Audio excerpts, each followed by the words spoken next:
नमस्कार, हल्ला बोल टीवी देख रहे हैं आप। मैं हूं आपके साथ प्रियंका। देखिए, थावे भवानी मंदिर में चोरी करने वाले इस्मामुल ने एक हिंदू लड़की से शादी की थी, शिव मंदिर में शादी की थी। अब उसकी पत्नी रो रो कर कह रही है कि उसे उसके पति को कड़ी से कड़ी सजा दी जाए, जितना कड़ा सजा हो सके वो दी जाए।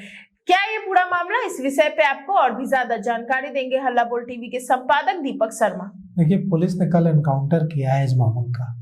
2 लोगों की गिरफ्तारी हो चुकी है, 2 चोरों की इसमें गिरफ्तारी हो चुकी है। एक दीपक राय जो गाजीपुर का रहने वाला है और दूसरा इस्मामुल जो मोतिहारी का रहने वाला है।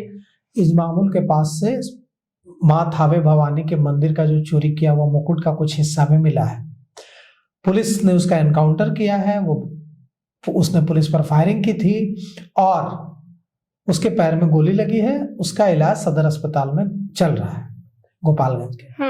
अब उसकी पत्नी के बारे में पता चला है। उसकी पत्नी सामने आई है और उसकी पत्नी ने एक राष्ट्रीय अखबार से बातचीत में कहा है कि मुझसे इस्मामुल ने, मैं ऑर्केस्ट्रा में डांस करने का काम करती थी, सिवान में हमारी मुलाकात हुई थी। इस्मामुल और हम एक दूसरे को पसंद करने लगे। इस्मामुल ने मुझसे शिव मंदिर में शादी कर ली और उसके बाद इस्मामुल और हम साथ में रहने लगे। वो मेरे पास आता था, रहता था 8-10 दिन, 20 दिन और फिर चला जाता था। मुझे यह नहीं पता था कि यह मंदिर में चोरी जैसा घृणित काम करता होगा। अचानक वो आया एक दिन और कुछ दिन के बाद चला गया। फिर पुलिस आई मेरे घर और बक्सर में पुलिस ने आकर मेरे घर की तलाशी ली और तलाशी के दौरान एक झोले में जो उसने सामान रखा था वो भी पुलिस ले गई। अब पता चला है कि पुलिस ने उसका एनकाउंटर किया है, लेकिन मुझे जरा भी दुख नहीं है। उसे कड़ी से कड़ी सजा मिलनी चाहिए। अगर मुझे पता होता कि वो मंदिर में चोरी जैसा करने जैसा घृणित काम करता है तो मैं खुद पुलिस को इन्फॉर्म करती। और वो अब जो है, वो जो उसकी पत्नी है या प्रेमिका जो कह ले, वो कह रही है कि पति मंदिर में चोरी करता है। ये बात अगर मुझे पहले पता चल जाती तो मैं उसके साथ कभी नहीं रहती। हिंदू होकर भी मैंने एक मुस्लिम लड़के से शादी की। मुझे मिल जाती है जानकारी तो मैं उसे मंदिर में चोरी करने कभी नहीं देती।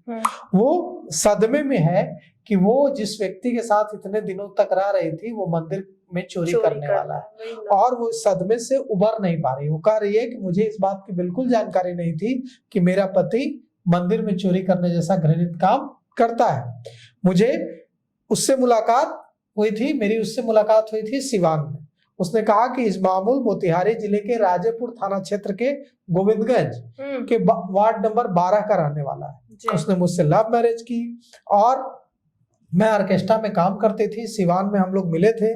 2022 में इस्मामुल ने मोतिहारी में अरेराज के शिव मंदिर में मुझसे शादी की और उसके बाद से हम साथ साथ रहने लगे। उसने कहा कि इस्मामुल अक्सर बाहर रहता था और कभी आता था, कभी 10 दिन 5 दिन रहकर चला जाता था। 26 दिसंबर की रात करीब 1:30 बजे पुलिस पहुंची। इससे पहले 19 दिसंबर की रात इस्मामुल आया और उसके बाद चला गया। 26 दिसंबर की रात पुलिस पहुंची 1:30 बजे और पूरे घर की तलाशी ली। मुझसे भी पूछताछ की। एक झोले में रखा हुआ सामान भी पुलिस अपने साथ लेकर चली गई।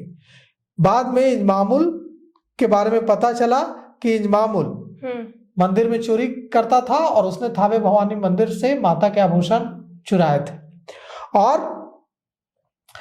अब जो है उसका एनकाउंटर हुआ है। लेकिन यह जो उसकी पत्नी या प्रेमिका जो कहें, जो ऑर्केस्ट्रा डांसर थी, ये कह रही है कि अब इसको कड़ी से कड़ी सजा मिलनी चाहिए, वो मांग कर रही है।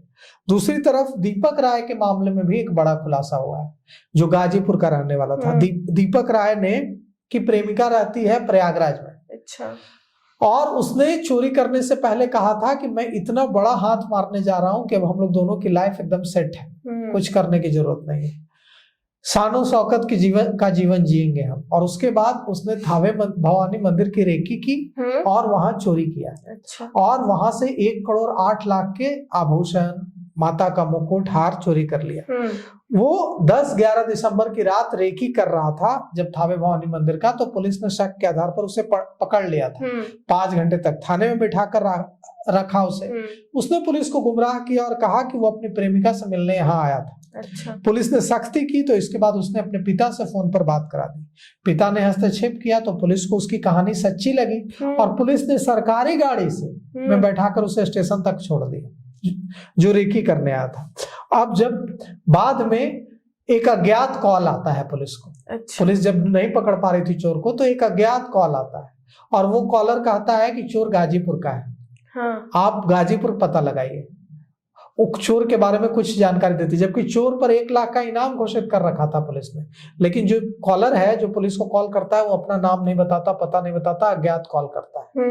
और कहा जा रहा है इसके पीछे कि ये माता थावे भवानी खुद कॉल की हैं। कोई चमत्कार है। जो वहां माता थावे भवानी में विश्वास रखने वाले लोग हैं, जब से एसपी ने यह खुलासा किया है, वहां अवधेश दीक्षित ने, गोपालगंज के एसपी अवधेश दीक्षित ने जब से यह खुलासा किया है कि एक अज्ञात कॉल करके किसी ने पुलिस को चोरों के बारे में बड़ी सूचना दी और उससे चोरों को पकड़ा जा सका, तब से माता थावे भवानी में आस्था रखने वाले लोग कह रहे हैं कि ये तो माता थावे भवानी का ही चमत्कार है। वो कॉलर माता थावे भवानी ही थी।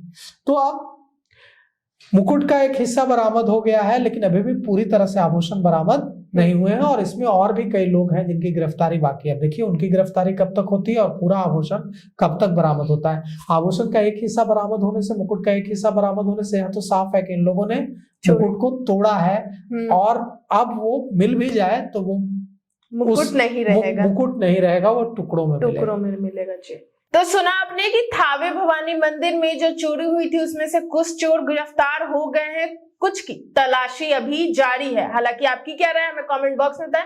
फिलहाल इस पेशकश में इतना ही। आगे की खबर देखने के लिए बने रहे हल्ला बोल टीवी के साथ। धन्यवाद।